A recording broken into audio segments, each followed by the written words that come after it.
Masjid BSI Rest Area Kilometer 88 A Cipularang. Ikhlas dan profesional. Bismillahirrahmanirrahim. Assalamualaikum warahmatullahi wabarakatuh.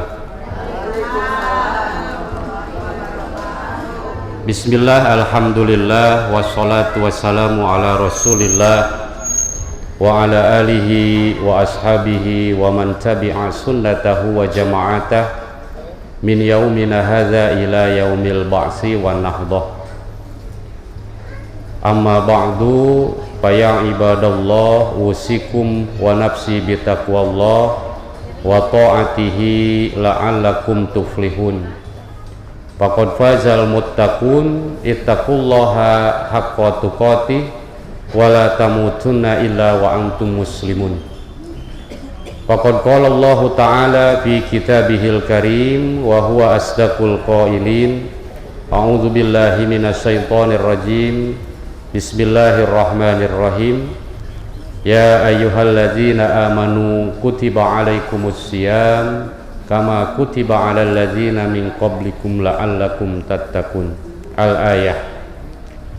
Allahumma alhimna ilman nafqahu bihi awamiraka wa nawahiyaka warzuqna fahman na'lamu bihi kaifa nunajika. Allahumma arzuqna fahman nabiyyin wa hifdzal mursalin wa ilhamal malaikatil muqarrabin. Allahumma akrimna binuril fahmi wa akhrijna min zulumatil wahmi waftah lana abwaaba rahmatika wansur alaina hikmataka birahmatika ya arhamar rahimin. Tiada kata yang indah yang patut kiranya kita ungkapkan di siang hari yang cerah ini, melainkan marilah kita memanjatkan puja dan puji syukur kehadirat Allah Subhanahu wa Ta'ala, yang mana alhamdulillah pada kesempatan kali ini kita semua masih diberikan kesehatan, diberikan kekuatan, sehingga kita bisa hadir di majelis yang mulia ini, di tempat yang penuh keberkahan, yaitu di Masjid BSI Rest Area 88. Mudah-mudahan dengan hadirnya kita pada kesempatan yang mulia ini, kita semua mendapatkan pahala dari Allah Subhanahu wa Ta'ala, dipertebal iman kita, kemudian yang terpenting adalah ditingkatkan kualitas ibadah kita kepada Allah Subhanahu wa Ta'ala. Amin ya Allah ya Rabbal Alamin. Tidak lupa sholawat beserta salamnya Allah semoga senantiasa tercurahkan kepada haribaan baginda Nabi kita Nabi besar Muhammad sallallahu alaihi wasallam. Tak lupa kepada keluarganya, sahabatnya, tabi'in tabi'at, serta mudah-mudahan sampai kepada kita selaku umatnya dengan mendapatkan syafaat di yaumil qiyamah. Amin ya Allah ya Rabbal Alamin. Hadratal mukarramin wal muhtaramin yang saya hormati dan saya muliakan, seluruh jajaran pengurus DKM Masjid Rest Area BSI 88, mudah-mudahan Allah memberikan kesehatan kepada semuanya. Wabil khusus Bapak Ibu hadirin yang sama-sama hadir pada kesempatan yang mulia ini, yang mudah-mudahan Allah memberikan kepada kita semua keberkahan dalam hidup kita, diluaskan rizki kita, dan keluarga kita diberikan kesehatan dan keberkahan. Amin ya Allah ya Rabbal Alamin. Para hadirin jamaah rahimakumullah, pada kesempatan kita ini, hari ini kita sedang berada di penghujung bulan Sya'ban. Rasulullah Shallallahu Alaihi Wasallam mengingatkan kepada kita tentang bulan Sya'ban ini. Wadzalika syahrun yaghfulun nas, bahwa bulan Sya'ban ini merupakan bulan yang seringkali dilupakan oleh manusia. Wa huwa syahrun bainar Rajab war Ramadan. Jadi bulan Sya'ban ini bulan yang seringkali dilupakan oleh manusia karena memang posisinya berada di antara dua bulan yang sangat populer. Yang pertama di antara bulan apa, Bu? Bulan Rajab. Yang kedua bulan Ramadan. Bulan Rajab ini merupakan bulan yang cukup populer. Karena apa? Di dalamnya sering dilaksanakan peringatan diisrokan dan dimi'rajkannya junjunan alam Kanjeng Nabi Muhammad Sallallahu Alaihi Wasallam, sehingga tiap harinya ada saja peringatan Isra Mi'raj. Bahkan sampai hari ini pun masih ada yang melaksanakan peringatan Isra Mi'raj, sehingga ketika ditanya ini acara apa, acara Rajaban. Nah, tanggal sabaraha cenah? Tanggal 50 Rajab. Tanggal 50 Rajab karena memang dilaksanakannya tanggal 20 Sya'ban. Disebutnya tanggal 50 Rajab katanya. Saking populernya ini bulan karena sering dilaksanakan peringatan Isra wal Mi'raj. Bahkan di dalamnya ada satu kewajiban yang luar biasa, yaitu diwajibkannya sholat yang 5 waktu. Lalu yang kedua, bulan Sya'ban ini di antara bulan Ramadan. Di dalam bulan Ramadan kita tahu bersama masjid-masjid penuh, kemudian tempat-tempat peribadahan dipenuhi oleh kaum muslimin. Pokoknya seluruh aktivitas kaum muslimin semuanya itu dilaksanakan dalam rangka mengisi bulan Ramadan. Sampai yang tadinya tidak pernah tadarus bulan Ramadan tiba-tiba tadarus gitu ya. Biasanya adzan zuhur berkumandang, dia nggak pernah datang ke masjid, bulan Ramadan datang ke masjid tuh salat berjamaah. Karena bulan Ramadan ini memang bulan yang cukup luar biasa, penuh keberkahan, bahkan kebaikan dilipat gandakan di dalam bulan Ramadan. Sehingga ini bulan Sya'ban kata Rasul yaghfulun nas, seringkali dilupakan oleh manusia karena posisinya diapit oleh dua bulan yang populer, yaitu bulan Rajab dan bulan Ramadan, begitu. Tetapi kata Rasul melanjutkan di dalam hadisnya tersebut, wa fihi turfa'u a'malun nas. Di dalam bulan Sya'ban itu diangkatlah amal-amalan manusia. Dalam arti seluruh amalan manusia itu dilaporkan kepada Allah Subhanahu wa taala oleh malaikat dalam bentuk yang sifatnya tahunan. Jadi Bapak Ibu jamaah semua, amal-amalan kita itu dilaporkannya itu ada yang tahunan, ada yang harian bahkan. Nah, yang tahunan ini di bulan Sya'ban ini amalan-amalan kita itu dilaporkan setiap tahunnya, yaitu tepatnya di tanggal 15 Sya'ban. Sering disebut dengan apa, Bu? Nisfu Sya'ban. Makanya di dalam Nisfu Sya'ban ini kita mentradisikan membaca 3 kali surat Yasin. Betul ya? Bacaan yang pertama kita berdoa kepada Allah semoga dipanjangkan umur. Makanya kan di dalam doa kita Allahumma barik lana fi Rajaba wa Sya'bana wa ballighna Ramadan wa hasil maqasidana. Ya Allah, berkahkan kami di dalam bulan Rajab, bulan Sya'ban, dan sampaikan usia kami masuk ke bulan Ramadan.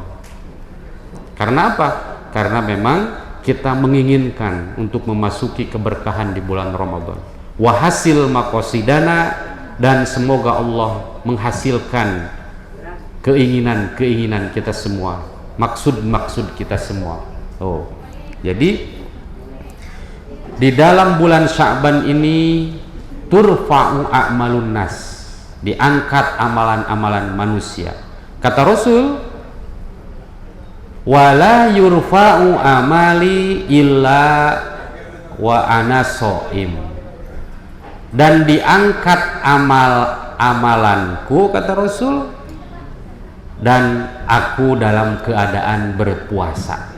Jadi Rasulullah SAW itu di dalam bulan Sya'ban itu justru memperbanyak puasa, memperbanyak amalan-amalan kebajikan, memperbanyak sedekah. Karena apa? Karena di dalam bulan Sya'ban ini Rasul tidak ingin ketika amalannya diangkat, tetapi Rasul dalam keadaan tidak berpuasa, begitu. Jadi justru yang diinginkan ketika diangkat itu Rasul dalam keadaan berpuasa. Itu Rasul yang dimaksum, yang sudah dijamin surganya, betul tidak Bu? Rasul yang sudah dijamin masuk surganya, pangkat Nabi Rasul. Lah kita Bu, kira-kira gimana Bu? Apakah kita meningkatkan amal ibadah kita? Boro-boro. Maka tentu saja kita sebagai umatnya harusnya justru kita yang memperbanyak amalan-amalan kebajikan di dalam bulan Sya'ban. Karena apa? Karena kita mempersiapkan akan memasuki bulan Ramadan, begitu. Jadi kata Rasul, bulan Sya'ban itu adalah bulan diangkatnya amal-amalan, dan tentu saja diangkat amalan Rasul, ya. Dan wa ana shaim, dan aku dalam keadaan berpuasa. Bapak Ibu hadirin rahimakumullah, Ibnu Katsir di dalam kitabnya yaitu Ikhtisar fi Siratin Nabawiyah, merupakan kitab sejarah, begitu ya.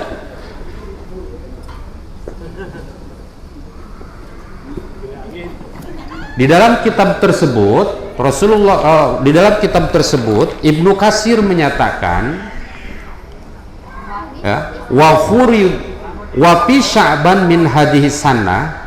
Jadi ketika berbicara tentang bulan Sya'ban, kita diingatkan kepada peristiwa sejarah, karena tema kita ini, ya, pengajian sahriahan kita ini berbicara tentang sejarah. Maka saya akan kaitkan bulan Sya'ban ini dengan peristiwa sejarah tersebut, ya. Jadi ketika bulan Sya'ban ini kita diingatkan kepada peristiwa-peristiwa yang terjadi di tahun kedua Hijriyah. Tahun kedua Hijriyah itu maksudnya apa Bu?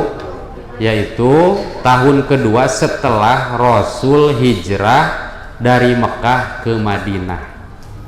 Kapan Rasul hijrah ke Madinah? Yaitu masuk ke kota Madinah hari Senin tanggal 12 Rabiul Awal. Jadi Rasul itu ketika berhijrah, ya, itu pas ketika masuk kota Madinah itu hari Senin tanggal 12 Rabiul Awal.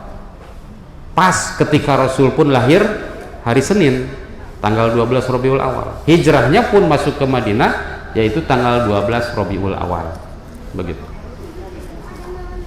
Nah, sejak itulah maka oleh Sayyidina Umar bin Khattab dalam sistem penanggalan Islam, peristiwa hijrahnya Rasul ke Madinah itu diabadikan dalam sistem penanggalan Islam, dalam sistem kalender Islam. Kan kita kenal ada dua ya Bu ya, satu ada tahun Masehi, yang kedua ada tahun Hijriyah. Tahun Masehi diambil dari kelahirannya Nabi Isa alaihissalam, al-Masih. Kalau tahun Hijriyah diambil dari peristiwa hijrahnya Rasul dari Mekah ke Madinah. Maka ada yang menyebut sebagai tahun Qamariyah dan tahun Syamsiyah. Kalau tahun Qamariyah itu merujuk kepada Hijriyah, karena diukurnya dari apa? Yaitu dari peristiwa mengelilinginya bulan mengelilingi bumi. Makanya kalau di dalam sistem penanggalan Islam, kalau tahun barunya itu suka dilaksanakan pas sore hari menjelang maghrib. Iya, karena tahun Komariah itu dilihatnya dari perputaran bulan mengelilingi bumi. Lalu kalau Samsiah diambilnya itu dari peristiwa bumi mengelilingi matahari. Makanya ukurannya nanti jam 24.00 gitu ya. Itu bedanya Samsiah dan Komariah. Nah, jadi di tahun kedua Hijriah ini, kata Ibnu Katsir di dalam kitabnya tadi Ikhtisar fi Siratin Nabawiyah mengatakan, "Fi Sya'ban min hadhihi sanah", di dalam bulan Sya'ban di tahun kedua Hijriah itu ada 3 peristiwa besar di dalam sejarah Islam, atau bahkan di dalam tarikh tasyri, ya, sejarah hukum Islam itu ada 3 peristiwa besar yang itu terjadi pada bulan Sya'ban di tahun kedua Hijriah tersebut. Apa yang pertama? Yaitu yang pertama, huwilatil kiblah min baitil muqaddas ilal Ka'bah. Peristiwa yang pertama adalah dialihkannya kiblat dari Baitul Muqaddas, yaitu Masjidil Aqsa, ilal Ka'bah, ke Ka'bah yang ada di Masjidil Haram. Tuh. Jadi peristiwa besar, dialihkannya kiblat dari Baitul Muqaddas yaitu ke Masjidil Haram.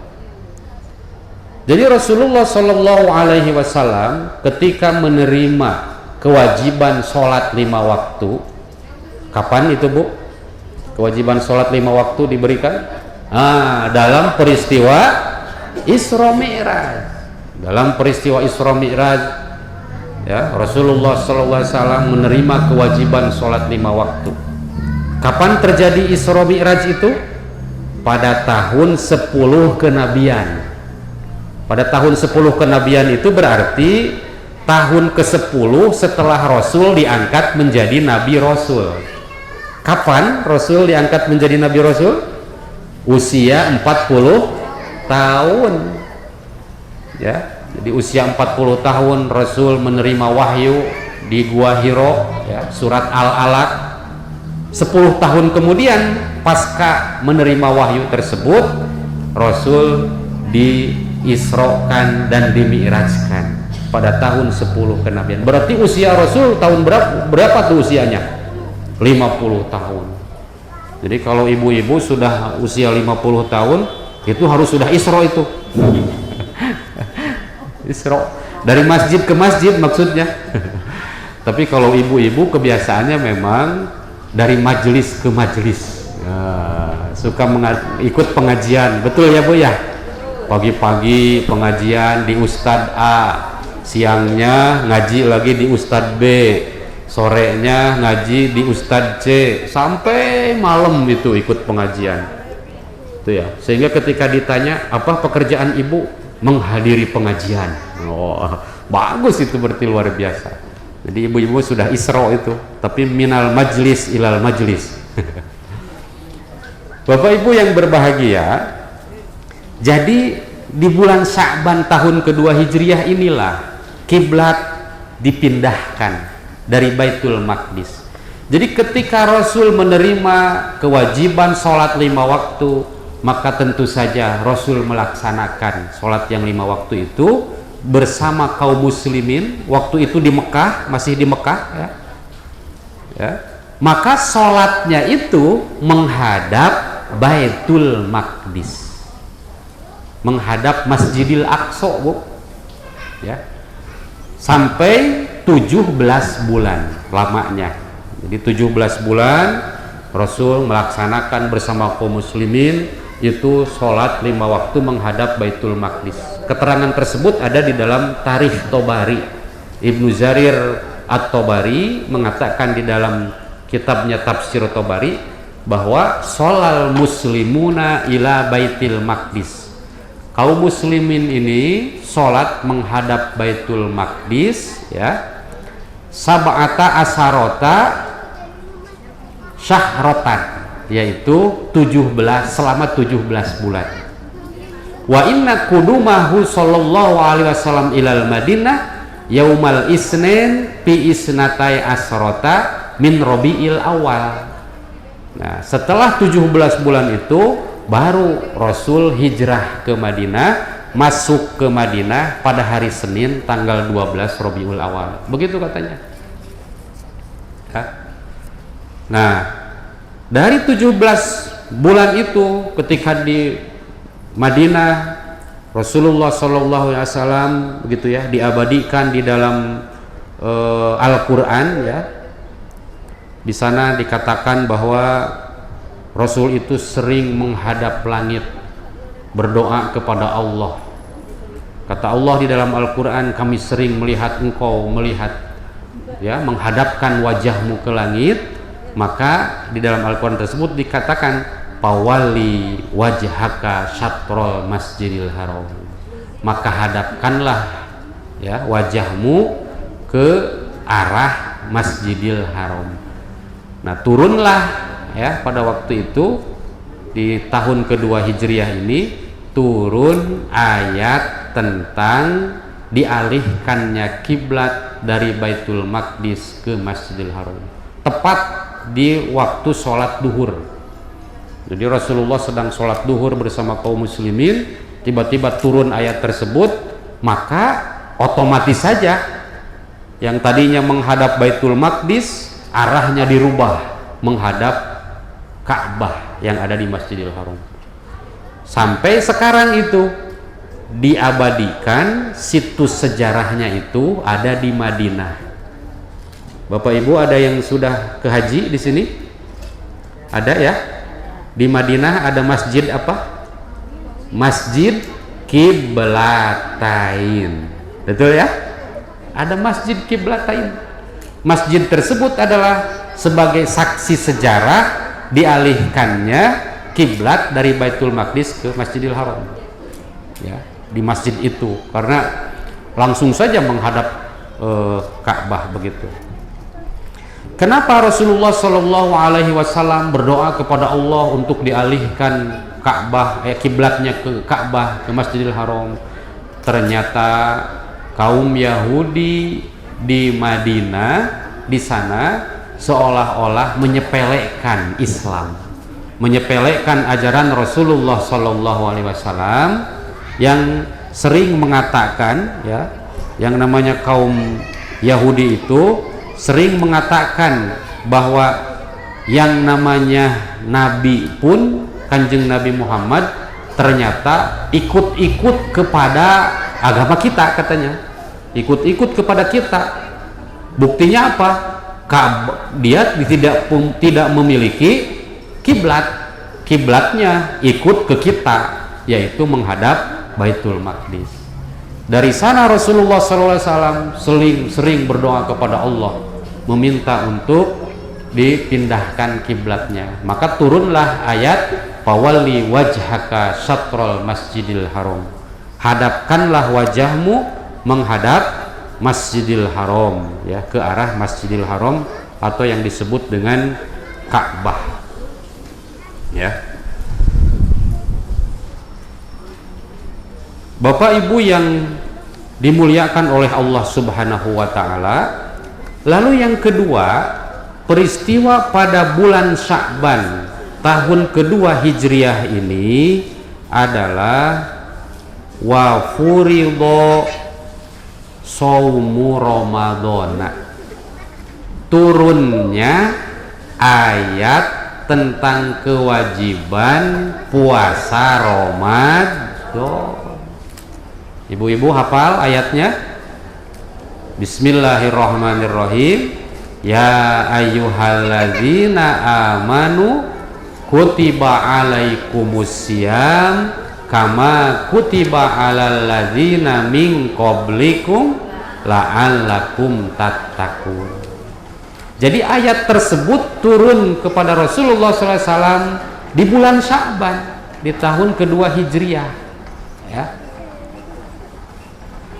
wahai orang-orang yang beriman, diwajibkan atas kalian untuk berpuasa sebagaimana diwajibkan atas orang-orang sebelum kamu agar kamu semua bertakwa, ya. Jadi ayat ini menyatakan mulai diwajibkannya puasa di bulan Ramadan. Turunnya itu adalah pada bulan Sya'ban, gitu. Nah, di dalam ayat tersebut dikatakan bahwa puasa ini diwajibkan atas orang-orang muslim sebagaimana diwajibkan atas umat-umat terdahulu.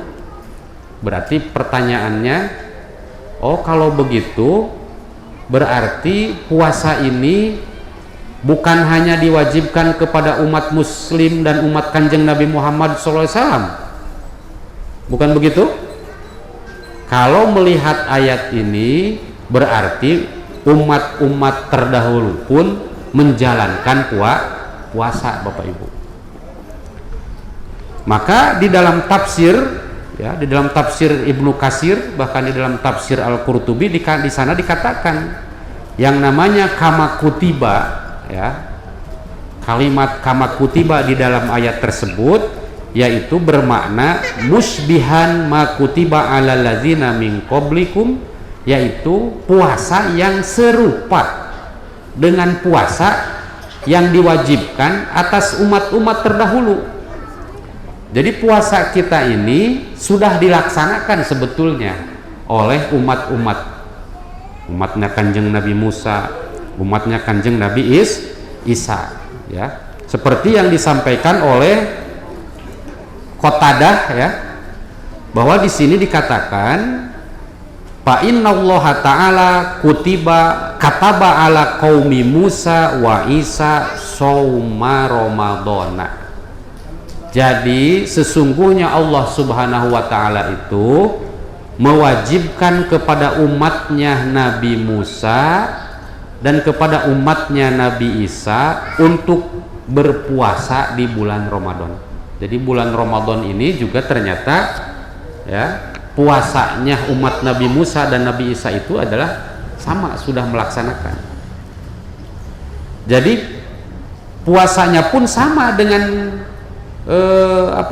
dengan puasa yang diwajibkan kepada kita. Tetapi di dalam perjalanannya sama, itu maksudnya apa?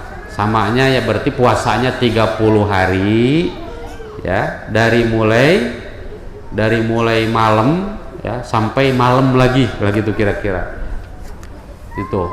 Nah, tetapi kalau asalnya dulu itu sebetulnya, ya, sholatnya kaum Nabi Musa dan kaum Nabi Isa, puasanya kaum Nabi Musa dan puasanya kaum Nabi Isa itu sebetulnya diawali dari mulai ketika bangun tidur di malam hari sampai nanti Isya, gitu ya. Asalnya begitu, ya. Tetapi pagoyaru wazada ahbaruhum, setelah penyelenggaraannya 30 hari yang sama dengan puasanya kita 30 hari, tetapi ada perubahan pada puasanya umat Nabi Musa dan umat Nabi Isa. Ketika apa? Ya, ditambahi harinya oleh para pendeta Nasrani dan pendeta Yahudi. Ditambahi ketika apa? Yaitu ketika mereka mengalami sakit.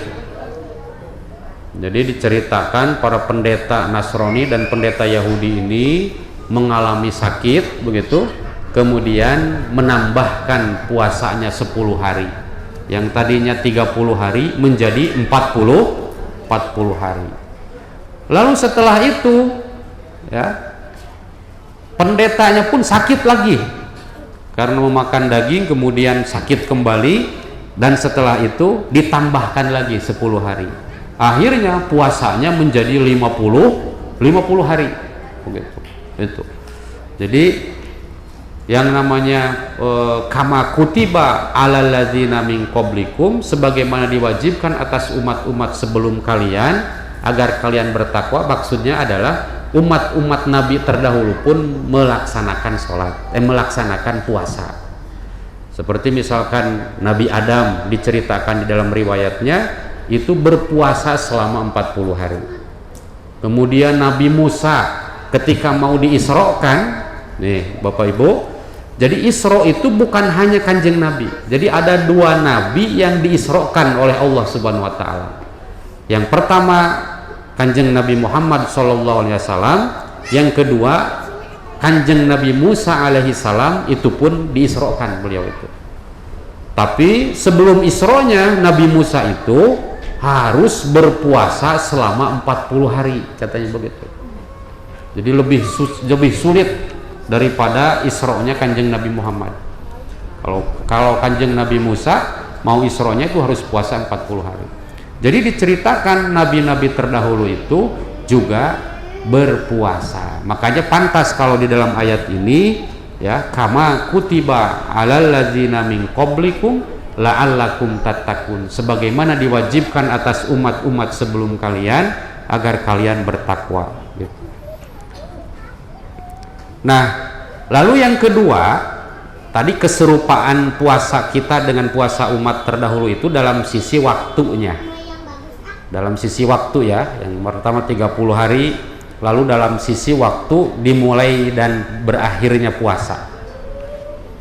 Yang mana tadi ada penambahan pada akhirnya kalau di umatnya Nabi Musa, kaum Nasrani dan kaum Yahudi itu menjadi sampai 50 hari. Yang kedua, keserupaannya itu dalam hal pertamanya, dalam puasa kita dan puasa umatnya Nasrani dan umat Yahudi itu tidak diperbolehkan berhubungan suami istri saat di bulan Ramadan. Jadi Bapak Ibu, awalnya itu yang namanya di bulan Ramadan itu puasanya itu puasa total, nggak boleh makan dan nggak boleh minum, sampai nggak boleh berhubungan suami istri baik di siang harinya maupun tidak boleh berhubungan suami istri di malam harinya. Kira-kira kalau ibu bapak masih tetap kewajibannya seperti itu, gimana kira-kira? Jika ada pusingnya. Nah, maka begitupun para sahabat. Ketika ada ketentuan itu, para sahabat menyampaikan kepada Rasul, waduh Rasul, ini bagaimana ini? 30 hari nggak bisa berhubungan suami istri segala macam. Maka setelah itulah maka turunlah ayat di dalam Al-Quran yang mengatakan bahwa uhilla lakum lailatas siyam, ya, dihalalkan atas kalian ketika di waktu malam ketika berpuasa, yaitu apa? Untuk berhubungan suami istri. Jadi diperbolehkan. Yang nggak boleh itu waktu siangnya saja, kalau malamnya boleh begitu. Makanya kalau pengantin muda katanya bukanya bukan oleh kurma lagi tapi bukanya mencari istrinya di mana katanya. Oh, itu kebangetan ya. Nanti dulu buka dulu, minum dulu, baru setelah itu berbuka dengan yang lain, begitu seharusnya. Ya, jadi kembali lagi kepada pokok bahasan Bapak Ibu jamaah semua. Jadi di bulan Sya'ban itu peristiwa yang kedua apa? Yaitu diwajibkan berpuasa. Turunnya ayat yang mewajibkan kaum muslimin dan muslimat untuk melaksanakan puasa. Tuh. Lalu yang ketiga, di dalam bulan Sya'ban di tahun kedua Hijriah tersebut, ya, wa furidot li ajlihi zakatal fitri kubailahu biyaumin, diwajibkannya zakat fitrah ketika menyelenggarakan, tidak lama setelah menyelenggarakan puasa di bulan Ramadan. Jadi Bapak Ibu, memang tahun kedua Hijriah ini hampir rata-rata yang namanya turunnya syariat yang masuk ke dalam kategori rukun Islam rata-rata diwajibkannya pada tahun kedua Hijriah, seperti puasa di tahun kedua Hijriah, zakat di tahun kedua Hijriah. Hanya sholat ini diwajibkannya ketika Rasul sebelum hijrah. Jadi sholat ini merupakan ibadah yang paling tua, yang paling duluan diwajibkannya kepada kaum muslimin. Karena bedanya pun berarti berapa tahun? 2 tahun, berarti 3 tahunan. Karena kalau sholat 5 waktu kan diwajibkannya ketika peristiwa Isra, ya, 17 bulan sebelum peristiwa hijrah. Sementara tahun kedua Hijriah itu diwajibkannya kewajiban-kewajiban rukun Islam yang lain, gitu. Hampir rata-rata. Makanya sholat ini merupakan kewajiban yang syariat yang tertua lah, yang paling awal yang diwajibkan kepada kaum muslimin. Nah, tapi kalau ngomongin soal syariat para nabi terdahulu pun sebetulnya sama dengan Islam. Seperti misalkan kaum Nabi Adam, Nabi Ibrahim, Nabi Musa, Nabi Harun, kemudian Nabi Isa, nabi-nabi yang lain itu sama, Bu, melaksanakan sholat juga. Jadi sholat itu dilaksanakan oleh para nabi terdahulu. Puasa juga sama dilakukan oleh para nabi terdahulu, ya. Makanya kalau disebut Islam itu apa? Sesungguhnya yang namanya Islam itu agama yang dibawa oleh Kanjeng Nabi Muhammad SAW dan merupakan agama yang disyariatkan oleh para nabi-nabi terdahulu, gitu ya. Makanya disebut Hanifam Muslimau wa ma ana minal musyrikin, ya. Dan di dalam doa iftitah itu begitu.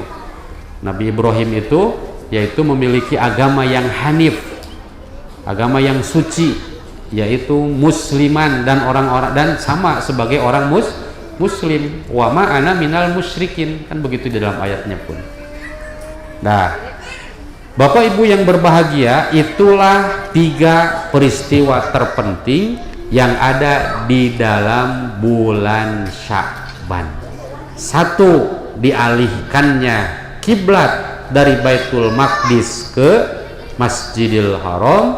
Yang kedua, diwajibkannya puasa, turunnya ayat tentang kewajiban puasa.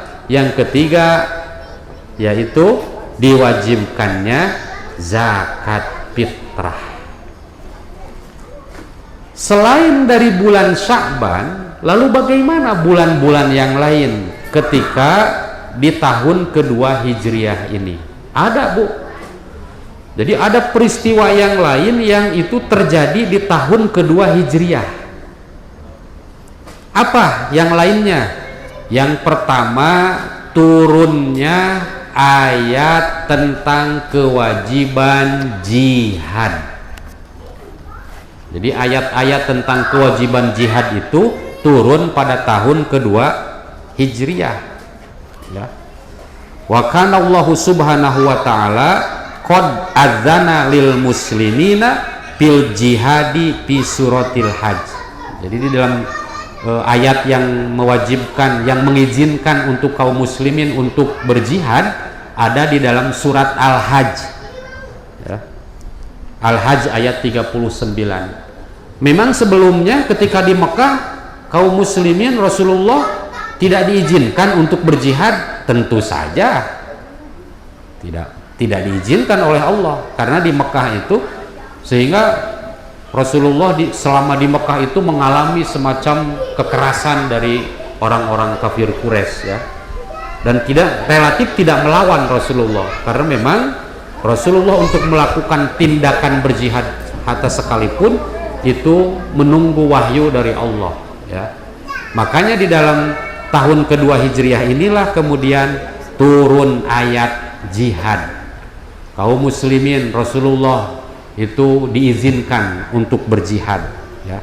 Bahkan di dalam surat Al-Hajj disebutkan udzina lilladzina yaqtuluna bi annahum zulimu. Allah mengizinkan kepada orang-orang, ya, yang orang-orang tersebut diperangi bi annahum zulimu, ya. Karena sesungguhnya kaum muslimin ini dalam keadaan terzolimi, gitu ya. Jadi Allah mengizinkan untuk kaum muslimin itu untuk berjihad, untuk berperang. Karena apa? Karena kaum muslimin selama ini selalu dizolimi oleh orang-orang kafir Quraisy, ya. Bahkan di dalam surat Al-Baqarah disebutkan kutiba alaikumul qital wa huwa karhul lakum. Ya, diwajibkan atas kalian untuk berjihad, untuk berperang. Nah, setelah turunnya ayat tersebut, maka terjadilah banyak peperangan. Perang yang pertama, Bapak Ibu, Rasulullah ada yang disebut perang Abwa atau yang disebut dengan Ghazwatul Abwa. Perang Abwa ini, ya, terjadi pada tahun kedua Hijriah, ketika di bulan Rabiul Awal, ya, di bulan Rabiul Awal tahun kedua Hijriah ada perang Abwa, yang mana perang Abwa ini, ya, yang membawa benderanya itu adalah seorang sahabat, Hamzah bin Abdul Muthalib. Hamzah bin Abdul Muthalib ini sebagai pembawa benderanya. Benderanya itu warnanya putih, ya. Terjadi 15 hari 15 malam peperangannya itu. Kemudian di bulan Rabiul Awal ini Rasul memimpin perang tersebut. Terjadi di kota Abwa, makanya disebut perang Abwa itu karena memang terjadi di kota Abwa. Lalu yang kedua ada perang Buat, Ghazwatu Buatin, ya, perang Buat. Perang Buat ini terjadi di Rabiul Akhir. Ada Rabiul Awal, Rabiul Akhir, ya. Kan di dalam bulan Islam begitu ya. Kalau kita mah terkenalnya Rabiul Awal itu bulan Mulud, Rabiul Akhirnya Silih Mulud, Rajab, Sya'ban terkenalnya bulan apa? Rawah. Rajab, Rawah, puasa, Sawal, Hafid, Rayagung itu cenah. Padahal kalau Hafid apa? Zulqa'dah, Rayagung naon? Zulhijjah. Boleh diganti nyamang wae eta mah meureun supaya lebih populer we di kita gitunya. Tuh, gitu ya. Jadi yang kedua ada yang disebut dengan perang Buat. Ghazwatu Buatin. Perang Buat ini Rasulullah memimpin pasukan. Terjadi di bulan Rabiul Akhir di tahun kedua. Ya. Maka setelah terjadi perang Buat, maka perang yang ketiga ada perang Badar Awal, Badrul Awal, atau yang disebut dengan, ya, ini perang Badar Awal ini terjadi di bulan Jumadil Akhir.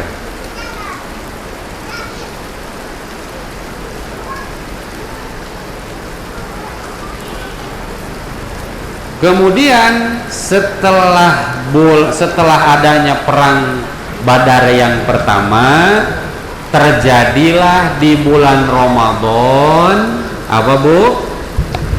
Perang Badar Kubro di bulan Ramadan, ya. Karena di bulan Rajab itu tidak ada peperangan. Setelah itu perang Badar, bayangkan Bapak Ibu. Ketika masuk bulan Ramadan, kaum muslimin menghadapi puasa pertama, betul tidak? Iya. Yang namanya kewajiban puasa itu baru turun ayatnya saat tahun kedua Hijriah. Berarti otomatis ketika itu langsung kewajiban puasa harus segera dilaksanakan. Tiba-tiba ketika ada kewajiban puasa di bulan Ramadan yang perdana harus menghadapi perang Badar Kubro. Kaum muslimin dalam keadaan berpuasa.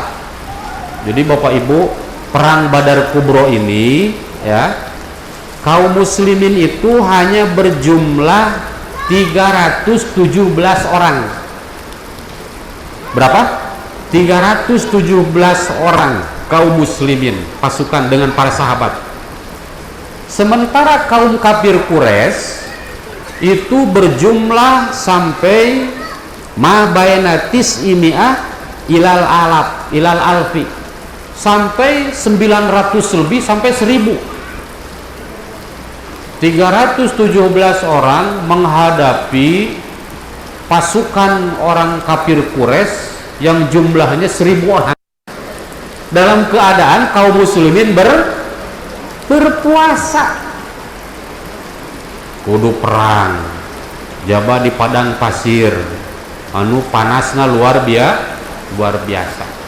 Kira-kira lamun Bapak Ibu keur puasa hayang kedah ka kebon, Bu, harus ke kebun, harus bekerja tengah poe panas ereng-erengan, sanggup kira-kira? Jika meureun buka ti heula pas ditanya ku bapakna teh, "Ibu, nah make teu puasa?" "Lagi cenah." Padahal henteu keur ieu gitu nya, ngan hoream teh mah pengedulan. Tuh. Jadi kaum muslimin menghadapi situasi puasa yang pertama, tiba-tiba harus menghadapi perang Badar. Dengan jumlah 317 orang harus menghadapi pasukan kaum kafir Quraisy 1000 orang. Maka tetapi ternyata di sana Allah menolong muslimin dan menolong Kanjeng Nabi Muhammad SAW. Diturunkanlah malaikat, hampir 5 malaikat diturunkan oleh Allah Subhanahu Al-Quran ya, dan membantu Rasulullah SAW dalam perang Badar. Jadi perang Badar itu ketika malamnya itu hujan, Bu, seperti inilah kira-kira. Jadi malamnya hujan karena apa? Tapi dalam keadaan kaum muslimin justru mengantuk, sehingga kaum muslimin itu karena ngantuk sehingga malamnya istirahat. Sementara bagi pasukan orang kafir Quraisy malamnya justru ada angin besar yang merusak tendanya. Akhirnya boro-boro istirahat, beresan tenda meureun kitu kira-kira. Nah, maka ketika perang di siang harinya itu kaum muslimin dalam keadaan segar gitu kira-kira. Itu oleh Allah, oleh faktor alam. Maka dari perang Badar tersebut ada korban di antara kaum muslimin itu hampir ya, itu memakan korbannya itu sekitar arba asar 14. Jadi 14 sahabat menjadi korban perang Badar. Kalau dari kaum kafir Quraisy ada berapa? Yaitu 70 pasukan orang kafir Quraisy ya, meninggal menjadi korban di dalam perang Badar tersebut. Tuh.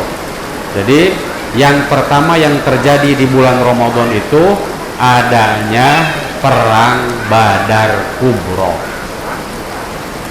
Kemudian di dalam bulan Ramadan juga ada peristiwa yang masih diabadikan sampai sekarang, Bapak Ibu. Yaitu peristiwa apa, Bu? Peristiwa turunnya Al-Quran. Syahrul Ramadan alladzi unzila fihil Qur'an hudal linnasi wa bayyinati minal huda wal furqan. Jadi bulan Ramadan itu adalah bulan di mana di dalamnya diturunkan Al-Qur'an sebagai petunjuk dan penjelas, minal huda dari Al-Qur'an dan dari Al-Qur'an dan Alkitab, jadi sebagai petunjuk, minal huda wal furqan. Jadi di bulan Ramadan itu bulan diturunkannya Al-Qur'an. Lalu di dalam bulan Ramadan ada apa? Di bulan Ramadan inna anzalnahu fi lailatul qadr wa ma adraka ma lailatul qadr lailatul qadri khairum min alfi syahrin tanazzalul malaikatu warruhu fiha biizni rabbihim min kulli amr salamun hiya hatta matla'il fajr. Jadi di bulan Ramadan adanya peristiwa Lailatul Qadar, di mana Lailatul Qadar itu malam yang lebih baik daripada 1000 bulan, begitu.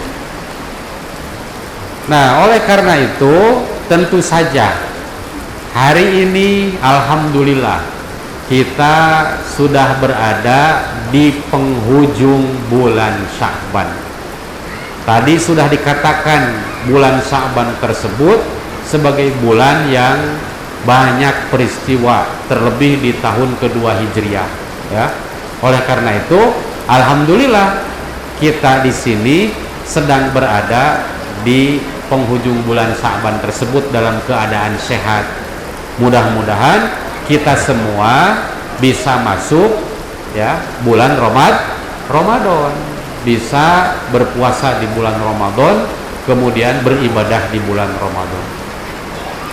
Para hadirin yang berbahagia, kemudian yang terakhir, ya, yang terakhir saja, karena kalau lama-lama biasanya kalau ibu-ibu suka punya penyakit barho, nyabubar, nyapoho, gitunya.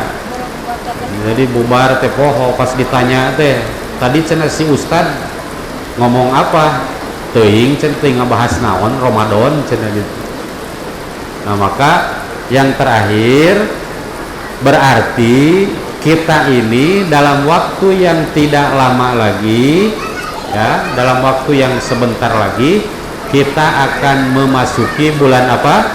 Bulan Ramadan. Kita akan memasuki bulan Ramadan, di mana di dalamnya ada kewajiban, yaitu berpuasa.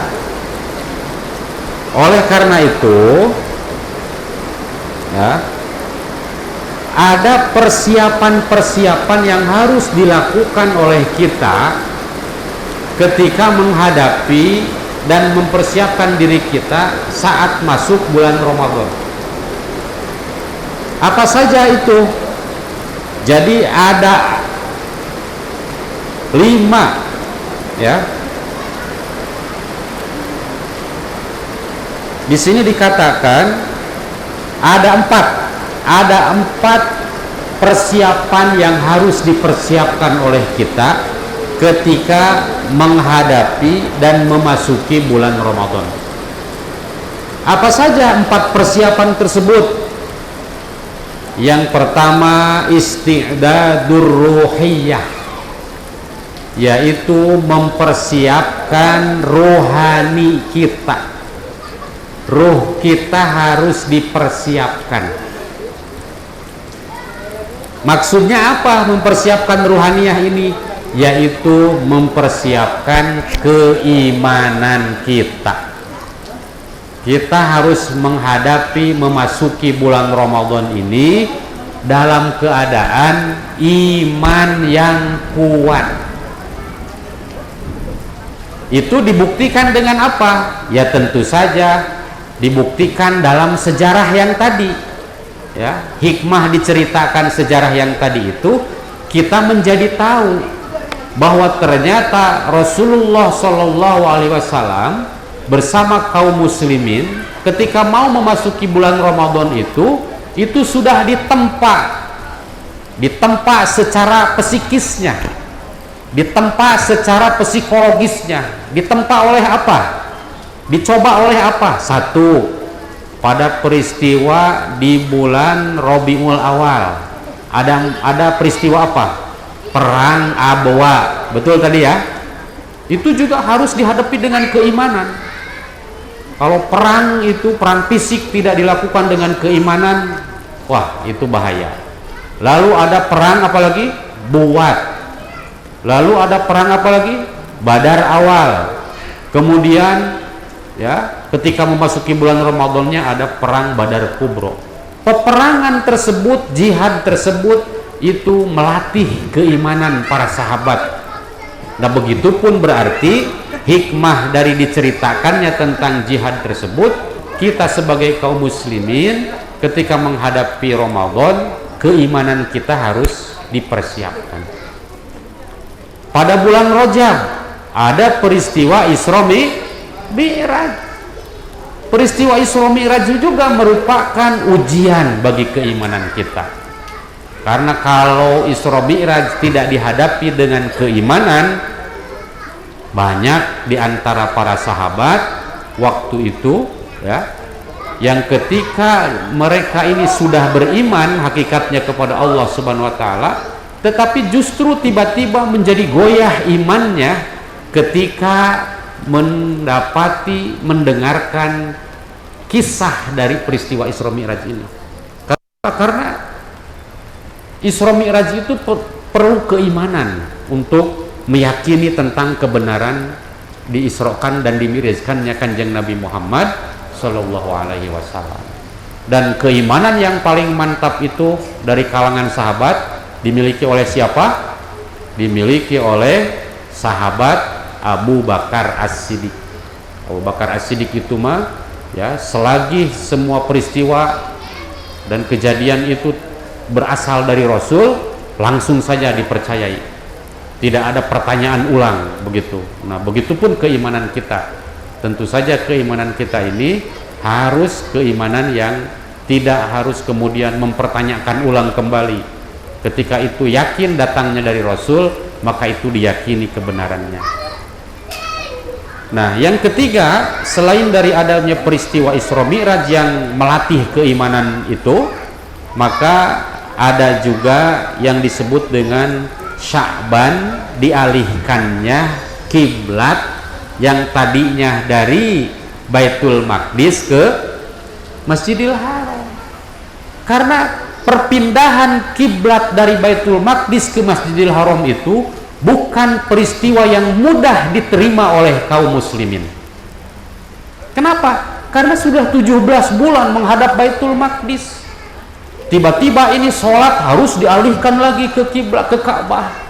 Maka kalau peristiwa itu tidak dihadapi dengan keimanan, tentu saja itu akan menggoyahkan keimanan. Maka pada akhirnya ketika dipindahkannya kiblat dari Masjidil Aqsa ke Masjidil Haram itu, sebetulnya itu banyak dipertanyakan oleh kaum muslimin sendiri. Karena apa? Karena pinter-pinternya umat Yahudi, ya, umat Yahudi di Madinah itu mencemooh Rasul kepada kaum muslimin. Gimana ngomongnya umat Yahudi ke kaum muslimin? Tingali itu cenah teu boga pendirian. Eta mah dialihkeun kiblat ka Ka'bah teh karena saking rindu we cenah Rasul ka kampung halamanna di Mekah cenah. Itu mah bukan karena perintah teuing gitu. Itu jadi umat Yahudi itu ya memanipulasi omongan kepada kaum muslimin itu, menganggap bahwa yang namanya perpindahan kiblat ya dari Masjidil Aqsa ke Masjidil Haram itu dituduhkan kepada Rasul sebagai pengobat rindunya Rasul ke kampung halaman. Makanya itu mah akal-akalan Muhammad saja katanya untuk mengalihkan kiblat.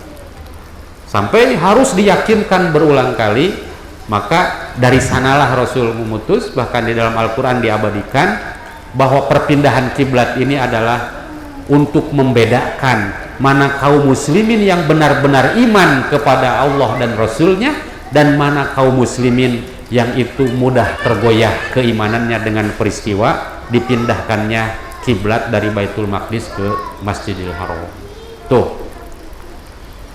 Nah, yang selanjutnya adanya ayat, turunnya ayat puasa dan ayat zakat fitrah di bulan Sya'ban ini juga membuktikan bahwa itu harus dihadapi dengan keimanan. Jadi maksudnya apa berarti? Bahwa betul untuk memasuki bulan Ramadan, yang pertama yang harus dilakukan apa, Bu? Isti'dadur ruhiyah, mempersiapkan ruhani kita, ruh kita, jiwa kita harus dibersihkan. Harus dibersihkan dari apa? Ya tentu saja dari dosa perdosaan, dari maksiat, dari kesalahan-kesalahan. Makanya dalam tradisi Ahlus Sunnah wal Jamaah, ketika mau menghadapi Ramadan itu selalu dihadapi dengan apa? Saling memaafkan, berkunjung ke orang tua, kemudian berkunjung ke makom-makom leluhur kita. Dalam rangka apa? Dalam rangka untuk meminta ampun, meminta maaf, gitu. Cuman kalau di dalam Islam meminta maaf itu katanya syaratnya harus diomongkan dulu kesalahannya apa. Tapi kebiasaan kita kalau minta maaf itu nggak disebutin. Apalagi kalau pada bulan Syawal saat Lebaran, hampuranya hampuratina naon ce. So para disebutkan kesalahan apa katanya begitu. Mohon maafnya, mohon maaf. Oh malah mun padahal kun disebutkan eta teh cenah kesalahan teh naon, nyungkeun hampuratina naon. Nya kamari ngomongkeun. Hampuranya kamari ngomongkeun yen ece teh belang kulitna gitu. Oh jadi yang namanya sebelum masuk bulan Ramadan itu istidadur ruhiyah, keimanan kita harus dipertebal. Oleh karena itu maka tentu saja salah satunya yaitu menyucikan jiwa kita dari kesalahan-kesalahan yang sudah dilakukan oleh kita. Dosa itu ada 3, Bu. 1, ada dosa yang langsung diampuni oleh Allah Subhanahu wa Ta'ala ketika kita bertaubat. Jadi ketika kita berdosa lalu kita taubat, Allah langsung mengampuni. Yang kedua, ada jenis dosa yang ditangguhkan pengampunannya oleh Allah Subhanahu wa Ta'ala ketika kita bertobat, ditangguhkan. Yang tidak sama sekali diampuni oleh Allah Subhanahu wa Ta'ala. 1, apa dosa yang ketika kita tobat langsung diampuni oleh Allah Subhanahu wa Ta'ala? Yaitu taubat yang menyangkut kepada dosa kita kepada Allah Subhanahu wa Ta'ala, yang disebut dengan hablum minallah. Kalau kita melanggar urusan hablum minallah, hubungan kita dengan Allah, maka ketika kita tobat Allah langsung menerima taubat kita. Seperti meninggalkan sholat, atau kita berdosa kepada Allah, tidak melaksanakan perintahnya, tidak puasa. Asal kita tobat, mengkodok ya, kemudian kita meminta ampun kepada Allah, Allah langsung mengampuni. Yang kedua, ada jenis dosa yang ditangguh pengampunannya oleh Allah Subhanahu wa Ta'ala. Dosa apa itu? Dosa yang menyangkut kepada sesama manusia. Dosa yang melanggar hakul adami, haknya manusia. Kita menyakiti hatinya tetangga kita, menyakiti teman kita hatinya, sampai sakit hatinya lamun cek Sunda mah tapi ka nyeri hatena teh. Tapi kan kasusumpahan moal hampura sia tapi ke 7 turunan cenah mah. Nah, maka terhadap dosa kita kepada sesama kita, Allah tidak akan mengampuni dulu dosa tersebut sebelum orang yang disakiti oleh kita memaafkan kepada kita. Itulah pentingnya kita meminta maaf kepada orang lain itu. Karena selagi orang lain yang disakiti oleh kita belum memaafkan, maka Allah menangguhkan permaafan dosa tersebut. Yang ketiga, ada jenis dosa yang tidak diampuni sama sekali oleh Allah Subhanahu wa ta'ala. Dosa apa itu? Dosa syirik, musyrik kepada Allah Subhanahu wa ta'ala, menyekutukan Allah. Nah, itu tidak diampuni oleh Allah Subhanahu wa ta'ala. Nah, jadi persiapan yang pertama apa tadi? Isti'dadur ruhiyah, menyiapkan rohani kita. Yang kedua, isti'dadul jasadiyah, menyiapkan fisik kita. Iya, kan yang namanya puasa itu juga ibadah yang menyangkut fisik. Tidak makan, tidak minum, maka kesehatan kita pun harus disiapkan. Jangan sampai masuk bulan Ramadan teh muyung tepikeun ka geringan, teu sehat puasa teh. Tong boroning bisa puasa kalah ka ngaringkuk terus tepikeun ka manjangkeun kodoaneun kena teh kan kusabab gering gitu teh kan. Maka harus disehatkan. Oleh karena itu, ketika memasuki bulan Ramadan, kita mudah-mudahan fisik kita itu disehatkan. Makanya fisik pun harus disiapkan, Bapak Ibu. Maka Rasul selalu memperbanyak puasa di bulan Sa'ban itu dalam rangka untuk siap-siap latihan. Ketika menghadapi Ramadan itu kita sudah biasa berpuasa, gitu ya, sudah mengkondisikan fisik kita. Lalu yang ketiga, istidadu sakofiyah, yaitu persiapan dari yang sifatnya keilmuan. Ilmunya harus disiapkan juga. Ilmu tentang puasa, ilmu tentang ibadah, ya. Makanya biasanya kiai-kiai di lembur-lemburnya lamun rotinan teh hari sabulan sebelum puasa masuk ngabahas bab puasa. Karena apa? Karena penting. Ilmu puasa itu harus ditanamkan kepada kita, dari mulai rukun puasanya apa, syarat wajib puasa apa, pembatalan puasa apa, sunnah-sunnah puasa itu apa. Itu harus. Karena apa? Karena ada 3 hal yang harus disiapkan ketika kita, ada 4 hal yang ketika kita ingin beramal. 1, yaitu ilmun pibad'ihi. Jadi ketika kita mau beramal, Bu, ilmun pibad'ihi, ilmu ketika di awalnya. Ilmun pibad'ihi, ilmu harus punya ilmu dulu sebelumnya. Yang kedua, waniyatun fi mabda'ihi, dan harus berniat ketika mau mulainya. Ketika rek prung ngalaksanakeun amalan, maka niat harus. Karena ibadah tanpa diawali dengan niat, ibadahnya tidak akan sah. Begitupun ibadah tanpa ilmu tidak akan sah, ya. Wa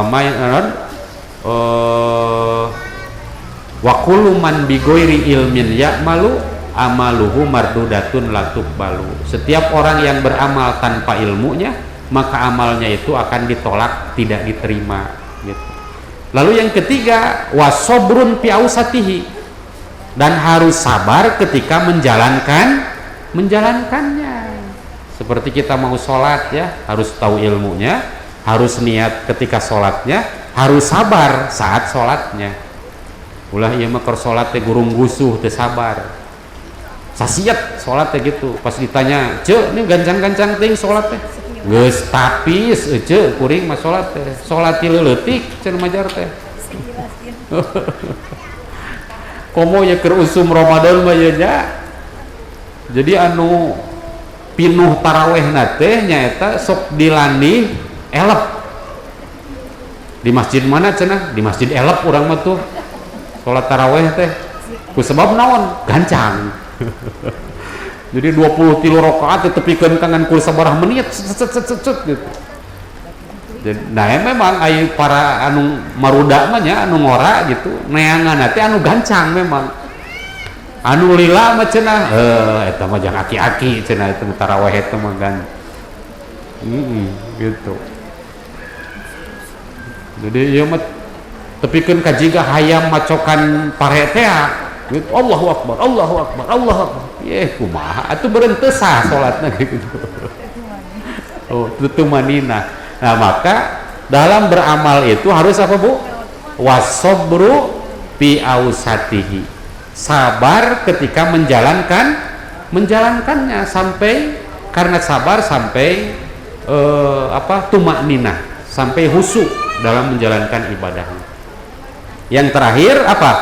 Wa ikhlasun fi akhirihi, dan ikhlas di akhir kita beribadahnya.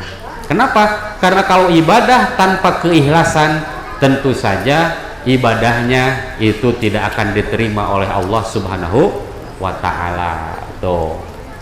Kembali lagi kepada pokok bahasan. Jadi yang ketiga yang harus disiapkan ketika masuk bulan Ramadan apa tadi, Bu? Istidadu sakopiyah, menyiapkan ilmunya, menyiapkan dari bagian dari as-sakop, tradisi kebudayaan itu adalah yaitu ilmu, mencari ilmunya. Dan yang terakhir yang harus disiapkan ketika masuk bulan Ramadan itu adalah istidadul maliyah, menyiapkan harta bekalnya. Untuk apa? Ya, untuk beribadah, untuk bersedekah, untuk zakat fitrah, untuk apapun itu harus disiapkan istidadul maliyah. Karena apa? Karena di bulan Ramadan ini seluruh amal-amalan itu dilipat gandakan. Maka tentu saja berlaku juga bagi orang yang bersedekah. Sedekahnya akan dilipat gandakan pahalanya ketika di bulan Ramadan. Gitu ya. Bapak Ibu yang berbahagia, oleh karena itu di bulan Ramadan ini kita seringkali meminta kepada Allah untuk mendapatkan malam Lailatul Qadar. Mudah-mudahan ya kita mendapatkan malam Lailatul Qadar, karena malam Lailatul Qadar itu ya lebih baik daripada min alfi lailah, lebih baik daripada ibadah 1000 bulan. Luar biasa ya. 1000 bulan lebih baik daripada 1000 bulan. Nah, oleh karena itu, tetapi yang namanya malam Lailatul Qadar itu tidak ada satupun yang tahu kapan terjadinya malam Lailatul Qadar. Karena kata Sayyidina Umar bin Khattab, ada 6 perkara yang oleh Allah disembunyikan di dunia ini. Ya, innallaha katamasittatan pisitatin. Allah itu menyembunyikan 6 perkara di dalam 6 perkara. Yang pertama, Allah menyembunyikan ridho di dalam ketaatan. Jadi Allah itu selalu menyembunyikan keridoannya di dalam ketaatan kita. Maksudnya apa, Bu, kira-kira? Maksudnya adalah kita tidak tahu ibadah mana, ketaatan mana yang itu menghasilkan keridhaan Allah Subhanahu wa ta'ala. Enggak tahu. Oleh karena itu jangan menyepelekan taat, jangan menyepelekan ibadah, hatta sedikit pun ibadah tersebut. Jangan menyepelekan ibadah mah. Sok sanajan ibadah ngankur memberikan senyum, sehingga senyum itu adalah ibadah, dan orang dari senyum kita menjadi bahagia. Bisa jadi senyum kita yang sederhana itu justru itu yang menjadi faktor keridhaan Allah Subhanahu wa ta'ala. Maka jangan pernah menyepelekan. Karena apa? Karena Allah menyembunyikan ridho di dalam ketaatan.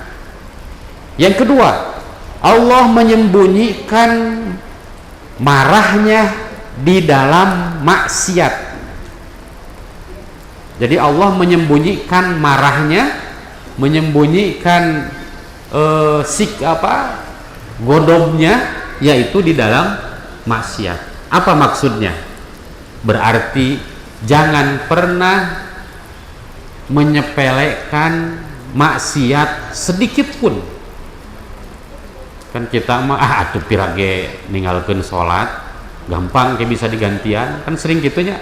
Atuh pirage ngan pur henteu salat berjamaah, pirage. Nah, jadi jangan sampai begitu.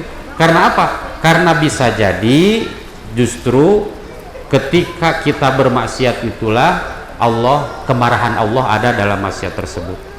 Yang ketiga, nah ini yang nyambung dengan pembahasan kita, wa katama lailatal qadri fi syahri Ramadan. Jadi Allah menyembunyikan malam Lailatul Qadar di bulan Ramadan. Kenapa? Kalau malam Lailatul Qadar diberitahukan, dibocorkan, kita bisa saja leha-leha ketika ibadah di bulan Ramadan. Engkewe lah tanggal hiji, tanggal 2, tanggal 3 mah engkewe moal wakat tadarus, moal wakat berjamaah engkewe iraha engke tanggal 27 Ramadan nya cenah kan eta aya Lailatul Qadar geus pe di dinya cenah khairun min alfi syahrin, lebih bagus daripada 1000 bulan. Ya sudah we engke nungguan eta. Nah, bisa jadi begitu. Kalau oleh karena itu Allah menyembunyikan Lailatul Qadar di bulan Ramadan. Wa katamal maut fil umur. Dan Allah yang kelima menyembunyikan kematian di dalam usia manusia. Betul ya? Iya. Kan ukuran kematian itu bukan karena sudah tua, bukan karena sudah sakit-sakitan, bukan karena sudah diponis oleh dokter umurnya 2 bulan lagi oleh dokter, kan bukan karena itu. Karena terbukti ada tetangga saya yang usianya lebih muda dari saya tapi justru meninggalnya duluan. Karena kalau ukuran yang meninggal itu sudah tua, berarti yang muda tidak akan ada yang mati. Makanya Allah menyembunyikan kematian itu di dalam usia manusia. Nah, itu berarti ada nggak yang bisa tahu matinya kapan, Bu? Nggak ada. Kalau semua orang tahu matinya kapan, ya pasti juga tadi muda poya-poya. Pokoknya mah engke tempo sabulan derek maut karek tobat. Kan bisa jadi begitu. Nah, lalu yang keenam, yang terakhir, wa katama auliya'ahu bima bainan nas. Allah itu menyembunyikan kekasihnya di antara manusia-manusia. Jadi dari manusia itu ada yang berpangkat wali, kekasihnya. Allah menyembunyikan wali di antara orang-orang. Makanya jangan pernah menyepelekan orang.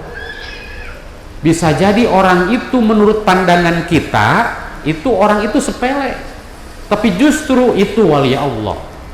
Karena wali Allah itu disembunyikan di antara manusia yang banyak itu. Oleh karena itu jangan pernah, nggak boleh kita menyepelekan manusia.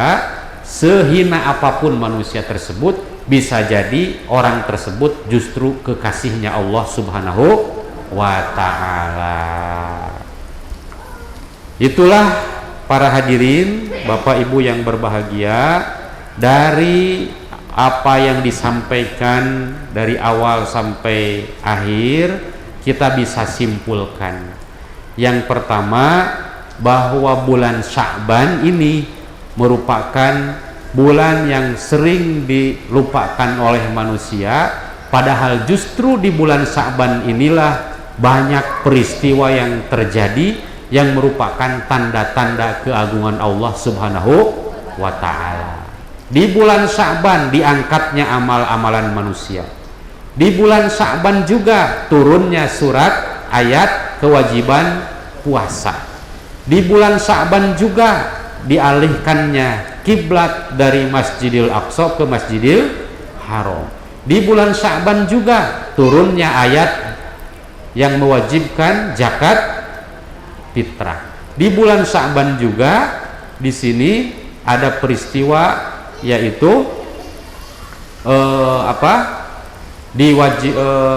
amal-amalan manusia diangkat oleh Allah Subhanahu wa taala dalam yang bersifatnya tahunan.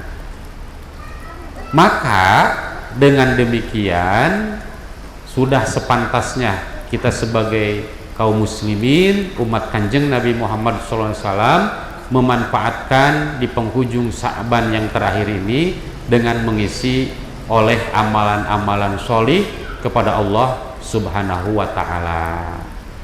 Lalu yang kedua, kesimpulannya bahwa di tahun kedua Hijriah ini merupakan tahun di mana banyak disyariatkannya hukum agama. Seperti syariat puasa ada di tahun kedua Hijriah, kemudian syariat zakat juga di tahun 2 Hijriah. Ya. Lalu yang ketiga, ya, yang menjadi penting juga di dalam bulan Ramadan itu ada peristiwa agung. Yang pertama ada perang Badar Kubro. Yang kedua ada diturunkannya Al-Quran. Yang ketiga adanya malam Lailatul Qadar. Yang keempat seluruh amalan-amalan kita dilipat gandakan oleh Allah Subhanahu wa taala. Kesimpulan yang terakhir, Allah menyembunyikan 6 perkara di dalam 6 perkara. Satu, menyembunyikan apa tadi? Menyembunyikan keridhoannya di dalam ketaatan. Yang kedua, Allah menyembunyikan marahnya di dalam kemaksiatan. Yang ketiga, Allah menyembunyikan Lailatul Qadar di bulan Ramadan. Yang keempat, Allah menyembunyikan umur atau kematian di dalam umur. Yang kelima, Allah menyembunyikan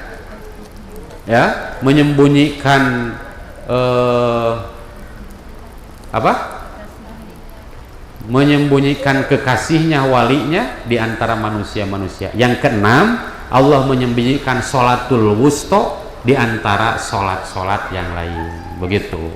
Nah, mudah-mudahan kita semua ada dalam lindungan Allah Subhanahu wa ta'ala. Amin ya Allah ya Rabbal alamin. Wallahu a'lam bissawab. Mudah-mudahan ada manfaatnya. Mohon maaf apabila ada kata-kata yang kurang berkenan, mohon dimaafkan. Allahumma sholli wa sallim ala sayyidina wa syafi'ina wa karimina wa maulana Muhammad wa sallim radhiyallahu ta'ala an kulli sadatina sabi rasulillahi ajmain. Bismillahirrahmanirrahim. Alhamdulillahirabbil alamin. Hamdan syakirin hamdan naimin, hamdan yuwafi ni'amahu wa yukafi mazidah. Ya Rabbana lakal hamdu kama yanbaghi li jalali wajhikal karim wa li azimi sultanik. Allahumma sholli sholatan tunjina biha min jami'il ahwali wal afat wa taqdilana biha jami'al hajat wa tutahhiruna biha min jami'is sayyi'at wa tarfa'una biha indaka a'la darajat wa tuballighuna biha aqsal ghayat min jami'il khairati fil hayati wa ba'dal mamat. Rabbana atina fid dunya hasanah wa fil akhirati hasanah wa qina adzabannar. Subhana rabbika rabbil izzati amma yasifun wa salamun alal mursalin walhamdulillahi rabbil alamin. Demikian yang bisa saya sampaikan. Wallahul muwaffiq ila aqwamit thoriq. Assalamualaikum warahmatullahi wabarakatuh.